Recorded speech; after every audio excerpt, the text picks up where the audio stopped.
Tinubu kutumar durin uwarka, uban da ya sanadiyar ka zuwa duniya ma ya ci kutumar durin uwarsa. A to jama'a assalamu alaikum. Kun ji dai abin da wannan bawan Allah yake cewa shugaba ne wanda Allah ya zaba. Mu cire zancen zalunci ko kuma wani abu. Mun ce Allah ka ba mu fi alkhairi. Allah ya ba mu Tinubu. Ba mu san dalilin da Allah ya sa ya ba mu shi a matsayin ya mulke mu ba. Daga lokacin da aka haife shi ko daga lokacin da Allah ya halice shi kawo yanzu bai san zai shugaban kasa ba. Allah ya nuna shi ya ce shi wannan kana zagin shugaba kama kana fushi da abin da Allah ya yi ne. Ba shi ya ba kansa ba, duk kudinsa duk powersa da ake cewa Tinubu ya kai kaza wallahi bai isa ba. In Allah bai zai je matakin nan ba wallahi ba zai je ba.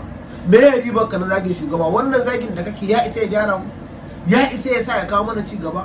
Kawai mu je mu gaya wa Allah bukatunmu. Me ya riba ka zaka zo kana wai shugaban da Allah ya baka shi kake gaba da shi ko shi kake fushi da shi.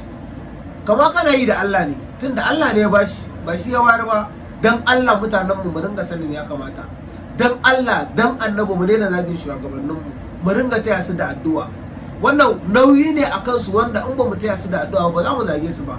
Kana zagin shi kai kana tunanin kana kaskantar da shi, kana ƙara mai daraja a gurin Allah kuma kana rage mai zunubi ne. Dan Allah mu gyara, dan Allah mu gyara.